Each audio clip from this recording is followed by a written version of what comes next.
नमस्कार, जम्मू कश्मीर का ये बुलेटिन देख रहे हैं आप और मैं हूं प्रियंका गुप्ता आपके साथ। बुलेटिन की शुरुआत करेंगे राजौरी की खबर के साथ, क्योंकि राजौरी में दो समुदायों के बीच तनाव के माहौल को देखते हुए प्रशासन ने आज वहां पाबंदियां लागू कर दी हैं। दुकानों को खोलने व लोगों को घरों से बाहर आने पर पूरी तरह से रोक लगा दी गई है। शहर में धारा 144 को लागू कर दिया गया है और दुकानें व अन्य कारोबारी इदारों के साथ साथ शिक्षण संस्थान भी बंद है। दरअसल राजौरी शहर के बीचों बीच वीरवार को दो समुदाय के लोगों ने जमीन के एक हिस्से को लेकर अपना अपना दावा जताया था। इसके चलते दोनों समुदायों में तनाव उत्पन्न हो गया, जिसके बाद क्षेत्र में कानून व्यवस्था खराब होने की आशंका बन गई थी और इस आशंका को देखते हुए आज सुबह 5 बजे के करीब प्रशासन ने पूरे शहर में धारा 144 को लागू करके सख्त पाबंदियां लगा दी हैं।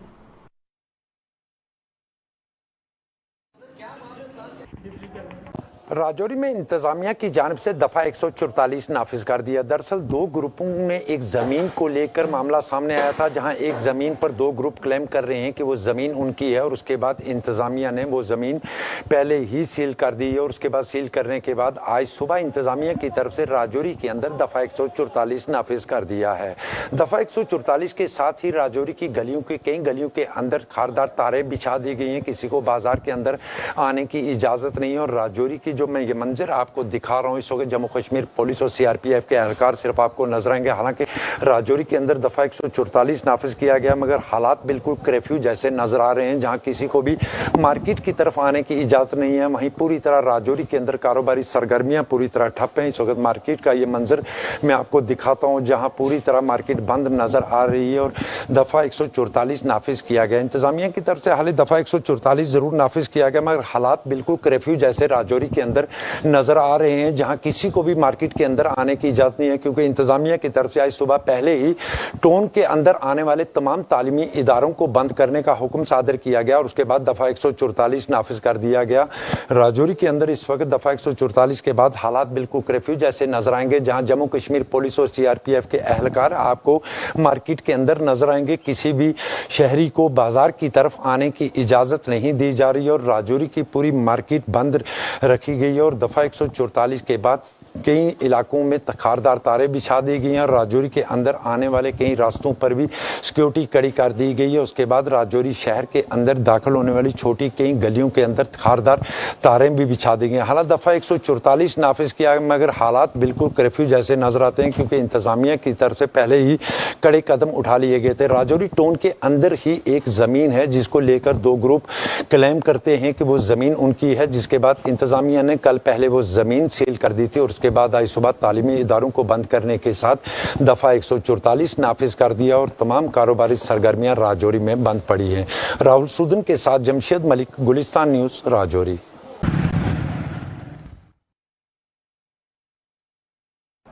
प्रदेश कांग्रेस कमेटी ने दावा किया है कि भाजपा के आईटी सेल ने कांग्रेस नेता राहुल गांधी की छवि को पूरी तरह से बिगाड़ दिया है। पीसीसी अध्यक्ष विकार रसूलवानी ने यह आरोप लगाते हुए कहा कि राहुल गांधी द्वारा शुरू की गई भारत जोड़ो यात्रा उनकी छवि में सुधार लाने में बेहद कारगर साबित होगी। जम्मू में आज यूथ कांग्रेस की बैठक में भाग लेने के बाद पत्रकारों के सवालों के जवाब में विकार रसूलवानी ने कहा कि भारत जोड़ो यात्रा के जरिए देश के आवाम राहुल गांधी से जुड़ेगी और इससे देश में एक इंकलाब आएगा।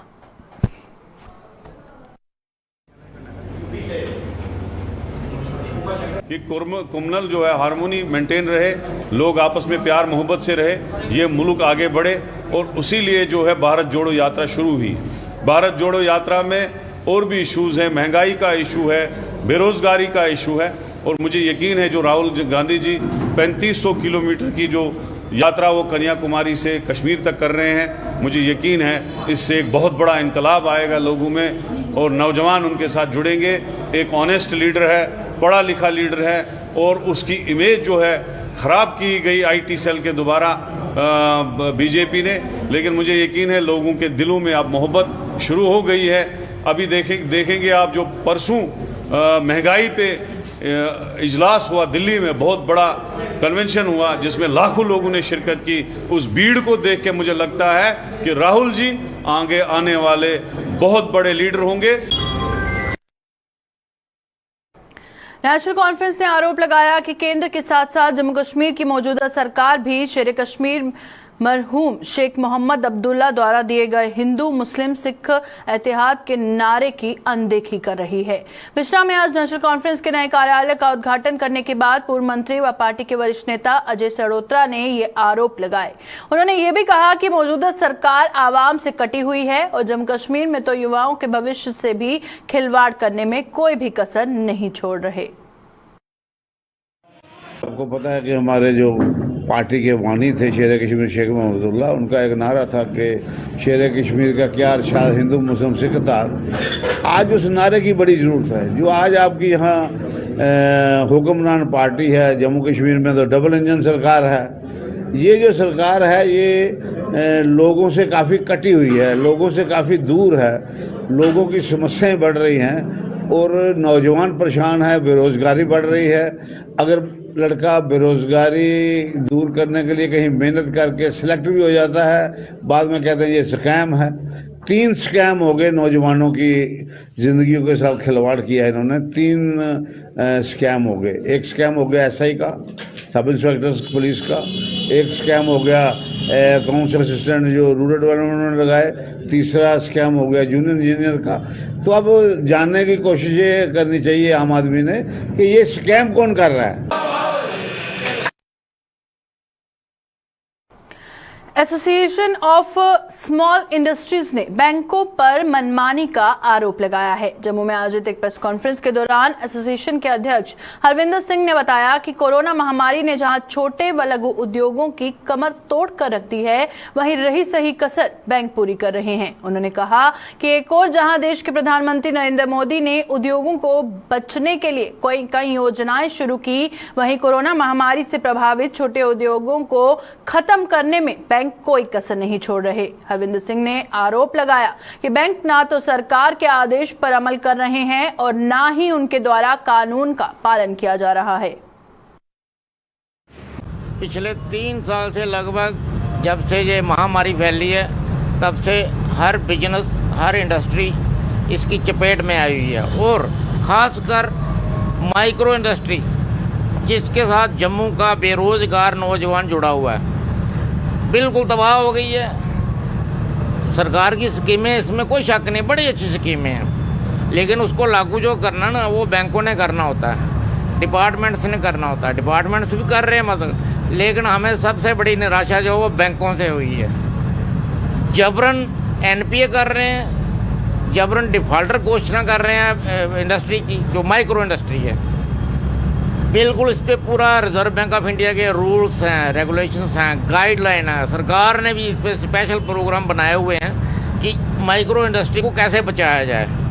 और सबसे ज़्यादा लोग मास्टर्स जो हैं इस इंडस्ट्री से जुड़े हुए हैं। प्रधानमंत्री जी खुद ही इसको मॉनिटर कर रहे हैं, इस प्रोग्राम को हमारी फाइनेंस मिनिस्टर खुद देख रहे हैं। लेकिन इसके लिए कमेटियाँ भी बनी हुई हैं, लेकिन ना बैंक सरकार की परवाह कर रहे हैं, ना प्रधानमंत्री की योजनाओं की परवाह कर रहे हैं, ना ही किसी कानून की, ना कोई गाइडलाइन, किसी की परवाह नहीं करे। जबरदस्त। जम्मू स्थित एम्प्लॉयज प्रोविडेंट ऑर्गेनाइजेशन के क्षेत्र कार्यालय में आज पेंशन अदालत लगाई गई, जो कई खाताधारकों के लिए वरदान साबित हुई। क्षेत्रीय PF कमिश्नर रिजवान उद्दीन की देखरेख में आयोजित इस पेंशन अदालत में जम्मू के अलावा सूबे के अन्य जिलों के खाताधारक भी पहुंचे, जिन्हें पेश आ रही कई किस्म की दिक्कतों का समाधान मौके पर ही कर दिया गया। ऑन द स्पॉट उनको सर्विस डिलीवरी दी गई। कुछ लोग पुंछ से आए थे, कुछ लोग भदरवा से भी आए हैं। इतनी दूर दूर से लोग आए और इनका काम तुरंत, जो लोग पुंछ से आए थे उनको उनका यूनिवर्सल अकाउंट नंबर नहीं मालूम था, क्योंकि वो JK EPF से ट्रांसफ़र होकर आया होगा मनी, वैसा उनका PF का तो यूनिवर्सल अकाउंट नंबर उनको प्रोवाइड किया गया। कई लोग ऐसे थे जिनका कि जॉइंट डिक्लेरेशन एक फॉर्म होता है जिसमें कर्मचारी का पिताजी का नाम या उनके बेसिक डिटेल्स पूर्ण नहीं होते हैं। वो प्रपत्र प्राप्त करते ही 20 मिनट के अंदर में इस कार्यालय से उनको संपन्न किया, उस कार्य को संपन्न किया ऑनलाइन तरीके से। वो फिजिकल फॉर्म आता है, उसको डीलिंग हैंड उसको पहले एंटर करते हैं, फिर उसको एक उनके उच्च अधिकारी आगे बढ़ाते हैं और तब मेरे पास आता है। मतलब 3 स्टेजेस में वो काम होता है। तो हम लोगों ने मिल के एज अ टीम काम कर रहे हैं।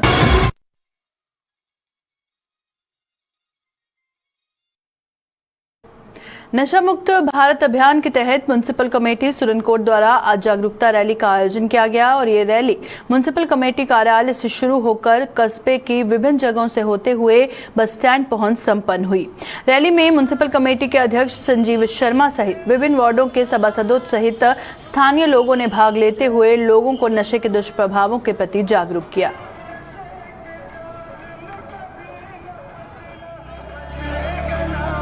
नशा मुक्ति अभियान के तहत सुरनकोट म्युनिसिपल कमेटी ने भी यहाँ एक रैली की है, जिसमें लोगों से आह्वान किया गया है कि नशे की लत को छोड़ दो। नशे से किसी का कुछ नहीं बनने वाला है, नशा मौत की अलामत है। और जितने भी भाई हैं छोटे 10 साल से 17 साल तक जो लोग इसमें ग्रसित हुए हैं, मैं उनसे यह हाथ जोड़कर प्रार्थना करता हूँ कि ज़िंदगी बड़ी अनमोल है, इसको बचा के रखें और नशे की लत को छोड़ें। आप सभी जानते हैं कि ministry of social justice and empowerment ने 272 डिस्ट्रिक्ट जो भारत की हैं उनमें जगह जगह प्रोग्राम करवाए हैं। और मैं प्रधानमंत्री नरेंद्र मोदी जी का शुक्रिया अदा करता हूं कि जिस तरीके से उन्होंने ये नशा मुक्ति अभियान जो शुरू किया है, हम ये समझते हैं कि इससे लोग अवेयर होंगे और लोगों को पता चलेगा कि जो नशा है ये मौत की अलामत है और ज़िंदगी बड़ी अनमोल है, इसको बचाना।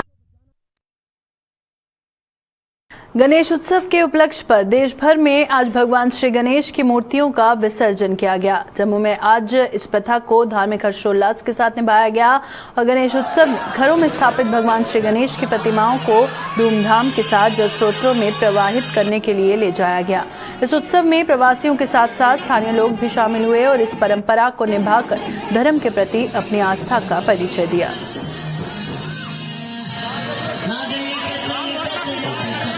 महाराष्ट्र गणेश मंडल जम्मू, तोरनगर समाज और सराबा एसोसिएशन जम्मू की तरफ से हम यह आयोजन करें। 2004 से हम आज हमारा ये 19वां साल है और जम्मू में सबसे पहले हमने गणेश पूजा आयोजन किया है। और आज हम लोग देख रहे हैं कि जम्मू में पूरा गणेशमय हो गया पूरा आज, इसलिए हम बहुत खुश हैं कि हमने ये प्रथा स्टार्ट की है। Department of youth services and sports द्वारा एलजी रोलिंग ट्रॉफी क्रिकेट प्रतियोगिता का आयोजन किया जा रहा है और इस प्रतियोगिता में जम्मू कश्मीर की तमाम पंचायतों के खिलाड़ी भाग लेंगे। इस प्रतियोगिता के लिए आज जोड़ियां जोन की पंचायतों के 19 वर्ष से 35 वर्ष आयु वर्ग के खिलाड़ियों के सिलेक्शन के ट्रायल्स हुए। इस अवसर पर म्युनिसिपल कमेटी जोड़ियों के प्रधान मदन लाल मौजूद रहे। जैसा कि ये जो एलजी रोलिंग ट्रॉफी है, ये जो स्टेट गवर्नमेंट का इनिशिएटिव है, मिशन यूथ के अंडर ये एलजी रोलिंग ट्रॉफी जो आज हमने जोड़िया में करवाया, जोन जोड़िया में करवाया, जो कि 7 तारीख से 9 तारीख से हम यहाँ बच्चों के सिलेक्शन ट्रायल ले रहे थे। यहाँ सर हमारे ब्लॉक बलवाल ब्राह्मणा के बच्चे यहाँ आए, ब्लॉक प्रभाल के आए, ब्लॉक खोड़ के आए। कुल मिला के सर हमारे पास यहाँ 200 बच्चों ने सिलेक्शन के चयन के लिए यहाँ ट्रायल दिए क्रिकेट में, जो कि हमारी एक सिलेक्शन कमेटी बनी गई थी। उन्होंने बड़े अच्छे तरीके से बच्चों को ऑब्जर्व करते हुए यहाँ बच्चों का चयन किया है। ये जो बच्चे सर आज यहाँ हमारी 18 पंचायतों में से जो इन बच्चों की सिलेक्शन होगी, ये सर अभी जाके जम्मू डिस्ट्रिक्ट जो डिस्ट्रिक्ट लेवल पे इनका पार्टिसिपेशन होगा, उसके बाद सर ये स्टेट लेवल। जम्मू यूनिवर्सिटी के मनोविज्ञान विभाग में असिस्टेंट प्रोफेसर चंद्रशेखर की संदिग्ध परिस्थितियों में हुई मौत का मामला तूल पकड़ता जा रहा है। जम्मू यूनिवर्सिटी के प्रोफेसर सहित छात्र संगठन भी इस मामले के मौजूदा समय में हो रही जांच से खुश नजर नहीं आ रहे और जम्मू यूनिवर्सिटी के प्रोफेसरों ने आज जहां शांतिपूर्वक अपना रोष जताते हुए इस मामले की जांच सीबीआई को सौंपने की मांग की, वहीं छात्रों ने भी जोरदार प्रदर्शन करते हुए सिट की जांच के बजाय ये मामला सीबीआई के हवाले करने पर बल दिया।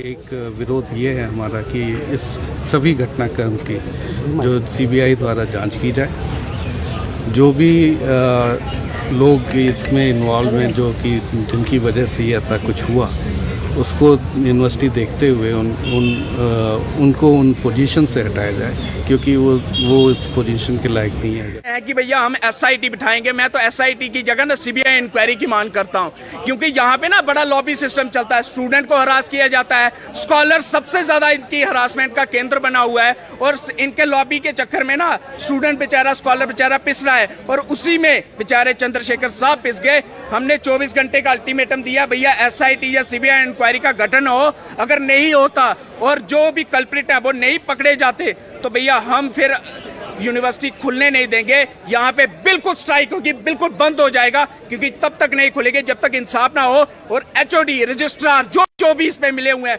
उनको शिक्षा विभाग में मिनिमम वेजेस एक्ट को लागू करने की मांग को लेकर विभाग में कुक की सेवाएं दे रहे अस्थायी कर्मचारियों ने आज जम्मू में प्रदर्शन किया और इन कर्मचारियों ने आरोप लगाया कि शिक्षा विभाग को जमीनें देने और स्कूलों में खाना बनाने के साथ साथ सफाई व्यवस्था बनाए रखने में योगदान देने की बजाय उन्हें उनका हक नहीं दिया जा रहा। इन कर्मचारियों ने सरकार को 11 सितंबर तक की मोहलत देते हुए कहा कि अगर तब तक उनकी मांगे पूरी न की गई तो वो स्कूलों में ताले जड़ने पर मजबूर हो जाएंगे। हमारी डिमांड है मिनिमम वेजेस एक्ट, जो कि बाकी डिपार्टमेंट्स में मिनिमम वेजेस एक्ट लागू हो गया है। हमें बड़े अफसोस से कहना पड़ता है एजुकेशन डिपार्टमेंट में कौन सी एजुकेशन डिपार्टमेंट ने चोरी की कि इनको मिनिमम वेजेस एक्ट नहीं लागू हो रहा है हमारे लिए। जो कि हम स्कूलों में, ये पीछे कोरोना आया उसमें भी हमने खाना बनाया, सफाई की, सब कुछ हमने किया उस वक्त भी अपने जान पे खेल के। तो इस वक्त भी हम स्कूल में खाना बना रहे, सफाई कर रहे, तो हमारे लिए ना मिनिमम वेजेस एक्ट और ज़मीनें दी है उनका मुआवजा भी नहीं, हमें बड़े अफसोस से कहना पड़ता है। हम ये मतलब बार बार गवर्नर साहब इंतज़ामिया से अपील करते हैं कि हमारा मसला जो कल एडवाइजरी कमेटी बनाई है जिसके चेयरमैन खुद लेफ्टिनेंट गवर्नर साहब हैं, हमें उम्मीद है कि कल हमारे मसला जो है कुक्स है, CBW है, लैंड ओनर का मसला हल हो जाएगा। अगर कल हमारा मसला हल नहीं हुआ तो हम आगे मतलब 11 तारीख से हम स्कूलों में खाना बनाना बंद कर देंगे, सफाई करना बंद कर देंगे, पूरा हम काम छोड़ हड़ताल पे बैठेंगे। जिन्होंने ज़मीनें दी वो ज़मीनों को ये स्कूलों में ताला लगाएंगे, ताला उठा के फिर गवर्नमेंट इंतजाम खुद करे बच्चों का इंतज़ाम, कहाँ पे उनको कहाँ पे लेके जाएंगे पढ़ाएगी। ये बोल रहे बेटी बचाओ बेटी पढ़ाओ, यही बेटी है, यही कहाँ से पढ़ानी है बेटियाँ, कहाँ से पढ़ानी है, पैसा ही नहीं है किसी को। 30 रुपये पे दिन को क्या बनता है, महीने का 300 रुपये देते उसका, उससे क्या होता है आजकल।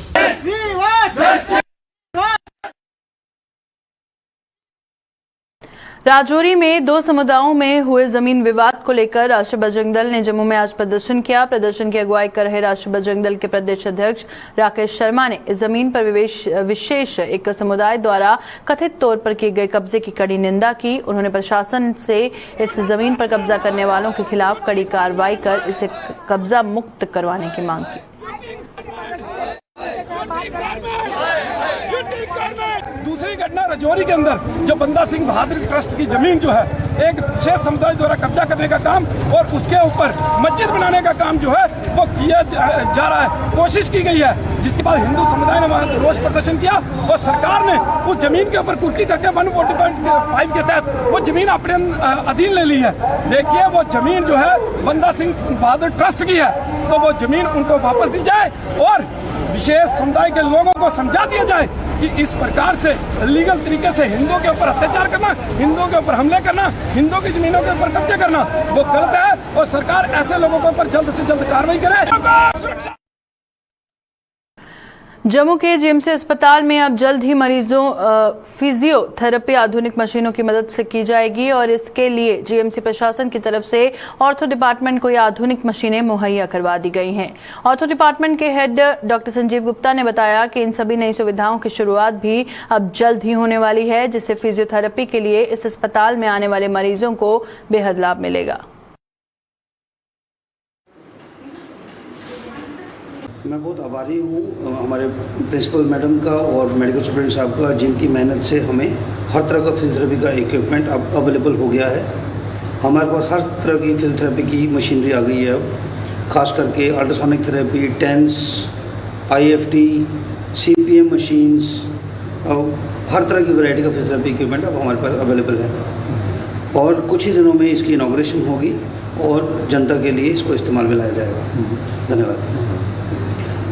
जोड़ के दर्द, हड्डियों के फ्रैक्चर का जिनका ऑपरेशन हुआ हो, कमर दर्द हो, गर्दन में दर्द हो, सर्वाइकल हो, इस तरह के हर तरह के ऑर्थोपेडिक के पेशेंट्स या जो नर्व की इंजरीज़ के पेशेंट्स हों, जो पैराप्लेजिया के पेशेंट्स हों, उन सब पेशेंट्स को ये सुविधा उपलब्ध होगी।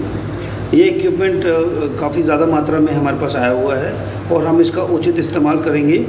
हम इसको अलग अलग वार्ड्स में लगाएंगे ताकि वार्ड्स में पेशेंट्स की फिजियोथेरेपी हो सके। फिजियोथेरेपी सेक्शन में लगेगा, ऑक्यूपेशनल थेरेपी सेक्शन में लगेगा और जो नया बोन एंड जॉइंट हॉस्पिटल बनेगा उसमें भी इस इक्विपमेंट को इस्तेमाल किया जाएगा। गोवंशों में फेरिलम्पी स्किन बीमारी की रोकथाम के लिए पशुपालन विभाग हर संभव प्रयास कर रहा है और विभाग द्वारा ग्रामीण हलकों में जहां जांच शिविरों का आयोजन किया जा रहा है, वहीं दवाइयों के छिड़काव के साथ साथ फॉगिंग भी की जा रही है। इसी कड़ी में पशुपालन विभाग द्वारा ब्लॉक मड़ के गांव खानपुर में दवाई के छिड़काव के साथ साथ फॉगिंग भी की गई और मड़ के डीडीसी सदस्य बलबीर सिंह ने इसके लिए पशुपालन विभाग का आभार जताया और ब्लॉक के अन्य गाँव में भी दवाई का छिड़काव करने की अपील की। गवर्नमेंट की डायरेक्शन ये है कि आप जाके वहाँ पे स्प्रे करें, गलियों में स्प्रे करें, डेयरीज़ में स्प्रे करें, ताकि जो इसका स्प्रे का असर वायरस मतलब जो हवा है उसमें हो जाए, ताकि वायरस वहाँ पे स्टे ना करे। और इससे क्या होगा, जो जितने भी जो मक्खियाँ वगैरह जो होती हैं, मतलब जो इनको एनिमल्स को परेशान करती है, खासकर जो अफेक्टेड एनिमल्स हैं, तो उसका ये स्प्रे करने से उसका असर कम हो जाएगा और एक मतलब जानवर जो है वो ठीक रहेगा। ਅੱਜ ਤੁਸੀਂ ਦੇਖਿਆ ਹੋਣਾ ਕਿ ਕਾਫੀ ਸਾਰੇ ਡਿਪਾਰਟਮੈਂਟ ਜਿਹੜੇ ਨੇ ਆਪਣੇ ਐਨੀਮਲ ਹਸਬੈਂਡਰੀ ਦੇ ਅੱਜ ਇਸ ਟਾਈਮ ਅਸ ਪੰਚਾਇਤ ਸਾਰੀ ਰਕਵਾਲਾ ਗ੍ਰਾਂ ਜਿਹੜਾ ਖਾਨਪੁਰ ਹੈ, ਇੱਥੇ ਅਸੀਂ ਸਪਰੇਅ ਦਾ ਅਭਿਆਨ ਚਲਾਇਆ ਹੈ ਡਿਪਾਰਟਮੈਂਟ ਦੇ ਮਾਧਿਅਮ ਦੇ ਕਰਨਾ। ਔਰ ਇਹ ਜਿਹੜਾ ਸਪਰੇਅ ਦਾ ਅਭਿਆਨ ਹੈ, ਇਹਦਾ ਜਿਹੜਾ ਹੈ ਕਾਫੀ ਸਾਰਾ फायदा साढ़े इत्थों के किसान भरा जिन्हें कोई एक गौ दो गवां चाहे डेयरी फार्म रखे दा, तुसें पता मैक्सिमम ज़्यादा जिन्ना भी साढ़ा मड़ विधान सभा क्षेत्र है एग्रीकल्चर कन्नै रिलेटिव है और हर घर ने अपने घर दुद्ध वास्ते अपना कुसा ने डेयरी फार्म कुसा ने अपना जानवर रखे दे न। और असें अपील की है चीफ साहब की एनिमल हसबैंडरी वाली, ताकि जिहड़ी भी ये लंपी बीमारी चला दी है इहदे वास्ते डिपार्टमेंट भी कन्नै शाना बशाना साढ़े कन्नै चला करदा है। अखनूर के खोड़ ब्लॉक की पंचायत पलावाला में पशुपालन विभाग द्वारा जागरूकता शिविर का आयोजन किया गया, जिसका उद्घाटन डीडीसी सदस्य भूषण बराल और विभाग के डायरेक्टर कृष्णलाल ने किया। शिविर में पशुपालकों को लंपी स्किन बीमारी के प्रति जागरूक कर उनमें दवाएं भी वितरित की गई। सबसे पहले मैं तो थैंकफुल हूँ डायरेक्टर साहब का, हमारे एलडीओ साहब, हमारे चीफ साहब और ख़ास करके ये हमारे एनिमल वेटरनरी हॉस्पिटल के जो भी जितने जम्मू से आए हुए हैं, हमारे इधर के लोकल डॉक्टर भी है। मैं बहुत ही थैंकफुल हूँ उनका, खास करके इन्होंने पहले भी अवेयर किया लोगों को और खसूस तौर आज इस अपर पलाम वाली पंचायत में काफ़ी सारे पंचायतें दाएँ बाएँ से लोग आए हुए थे और जमींदार लोग जिन्होंने जानवर पाले हुए हैं वो भी लोग आए थे। उन लोगों को अवेयर किया और ख़ास करके उनको जो किट वगैरह दी, इनको जो चीज़ की ज़रूरत है वो इन्होंने प्रोवाइड की है, लोगों को दी है, डिवाइड किया। लोगों ने काफ़ी सारा समझा, इनको भी समझा और खुद भी अपनी बातें जो थी इन तक पहुँचाई। और हमारे जो माइंड में जो बातें थी, जो लोगों की डिमांडें थी, वो हमने इनको भी नोट कराई। और खसूसन तौर पर डायरेक्टर साहब का और ख़ास करके मैं श्यामलाल शर्मा जी का, जिन्होंने डायरेक्टर साहब को और एलजी साहब तक ये बात पहुँचाई है, खास करके जो हमारे बॉर्डर के लोग हैं, इनको जाकर अवेयर करिए और जाकर इनको जो जितनी दवाई की जरूरत पड़ती है इनको। मैं ये कहूँगा कि ये कैंप जो है ये हमने लंपी स्किन डिजीज़ के बारे में लोगों में ज़्यादा से ज़्यादा अवेयरनेस लाने के लिए, जानकारी लाने के लिए ऑर्गेनाइज़ किया था। तो इस कैंप को ऑर्गेनाइज़ करने में हमारे जो वीडीसी चेयरमैन हैं, हमारे डीडीसी के मेंबर हैं और यहाँ के जो सरपंच साहिबान हैं या मेंबर पंचायत से, उन्होंने पूरा सहयोग दिया, लोगों को इनवाइट किया। और हमारे जो चीफ एनिमल हस्बेंड्री ऑफिसर हैं, लाइफ स्टॉक डेवलपमेंट ऑफिसर और दूसरे जो डॉक्टर्स हैं यहाँ पर आए हुए थे और इन्होंने लंपी स्किन डिजीज़ के बारे में लोगों को आगाह किया और ये बताया कि उनको अगर लंपी स्किन डिजीज़ किसी एनिमल में आता है तो क्या प्रिकॉशंस लेने हैं और ये डिजीज़ फर्दर ना फैले उसके लिए क्या करना है। तो ये सब जानकारी जो है लोगों को। अभी के बुलेटिन में फिलहाल इतना ही, दीजिए इजाजत, नमस्कार।